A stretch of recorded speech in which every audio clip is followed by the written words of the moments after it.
రాత్రి పగలు ఆ రైతులను ముప్పై తిప్పలు పెడుతున్నాయి కృష్ణ జింకలు. విత్తనం విత్తిన నాటి నుండి పంట చేతికి అందే వరకు అక్కడి రైతులకు కంటి మీద కునుకు కరవైంది. ఏమాత్రం ఆదమర్చినా అంతే సంగతులు.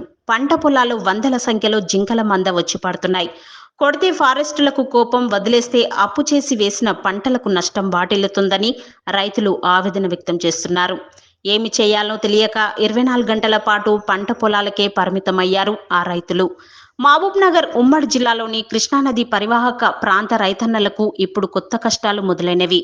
పగలు రాత్రి అన్న తేడా లేకుండా కాసేపు కునుకు తీస్తే చాలు పంట చేన్లపై మందలు మందలుగా కృష్ణ జింకలు ఆదరించి బెదిరించిన అలా వెళ్లి ఇలా క్షణాల్లో పంట పొలాల్లో ప్రత్యక్షమవుతున్నాయి. ఉమ్మడి మహబూబ్ నగర్ జిల్లాలోని కృష్ణానది తీర ప్రాంతంలోని ఏ రైతన్నలను పలకరించినా కృష్ణ జింకల వలన వేసిన పంటలు నష్టపోతున్నామని ఆవేదన వ్యక్తం చేస్తున్నారు. ఉమ్మడి పాలమూరు జిల్లాలోని కృష్ణానది తీర ప్రాంతం 300 కిలోమీటర్ల మేర ఉంది. కాగా నారాయణపేట, మక్తల్, గద్వాల్, వనపర్తి, కొల్లాపూర్, అచ్చంపేట నియోజకవర్గాల మీదుగా కృష్ణానది ప్రవహిస్తుంది. ఈ ప్రాంతాలలో ఎక్కువగా జింకలు సంచరిస్తున్నాయి. నది పరివాహక ప్రాంతం కావడంతో వ్యవసాయం కూడా అధికంగానే ఉంటుంది. దీంతో ఈ సంవత్సరంలో కూడా రైతులు ఎక్కువగా పంటలు సాగు చేస్తున్నారు. కానీ రైతులకు కృష్ణ జింకలు కంటి మీద కునుకు లేకుండా చేస్తున్నాయి. వన్యప్రాణులు కావడంతో వాటి జోలికి పోవడానికి రైతులు భయపడుతున్నారు. పంట పొలాలు కాపాడుకోలేక అష్టకష్టాలు పడాల్సి వస్తుంది. కాగా కర్ణాటక సరిహద్దులోని తంగడి నుంచి నారాయణపేట, మహబూబ్ నగర్ జిల్లాలోని కృష్ణా తీర ప్రాంతం కృష్ణ జింకలు వేల సంఖ్యలో ఉన్నాయి.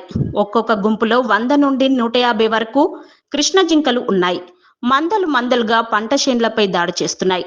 ఎక్కువగా ఇక్కడ సాగు చేసే పత్తి, కందులు, శనగ, వేరుశనగ పంటలకు ఎక్కువగా నష్టం జరుగుతుందని రైతులు ఆవేదన వ్యక్తం చేస్తున్నారు.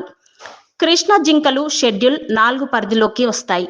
వీటిని చంపి వేటాడినా పట్టుకున్నా కఠినంగా శిక్షలు పడతాయని, కనీసం 3 సంవత్సరాల నుండి 7 సంవత్సరాల వరకు జైలు శిక్ష పడుతుంది. 10,000 జరిమానా విధించే అవకాశాలు ఉన్నాయి. దీంతో రైతులు జింకల కారణంగా చాలా ఇబ్బందులు ఎదుర్కొంటున్నారు. జింకల సమస్యలను పరిరక్షించేందుకు అటవీశాఖ అధికారులు చర్యలు చేపట్టారు. నారాయణపేట జిల్లాలోని 74 ఎకరాలలో జింకల సంరక్షణ కేంద్రం శ్రీకారం చుట్టింది. సమస్యలు సృష్టిస్తున్న జింకలను బంధించి వాటిని పునరావాస కేంద్రాలలో ఉంచుతున్నారు. తర్వాత దశల వారీగా ప్రాణహిత తీరం, నాగార్జున సాగర్, నల్లమల అడవుల్లో, మధ్యమడుగు ప్రాంతాలలో విడిచిపెడుతున్నారు. గ్రామాలలో కృష్ణ జింకలు పట్టి బంధించి సంరక్షణ కేంద్రానికి తరలించేందుకు ఓమా పద్ధతిలో వాటిని పట్టుకొని సంరక్షణ కేంద్రానికి తరలిస్తున్నారు.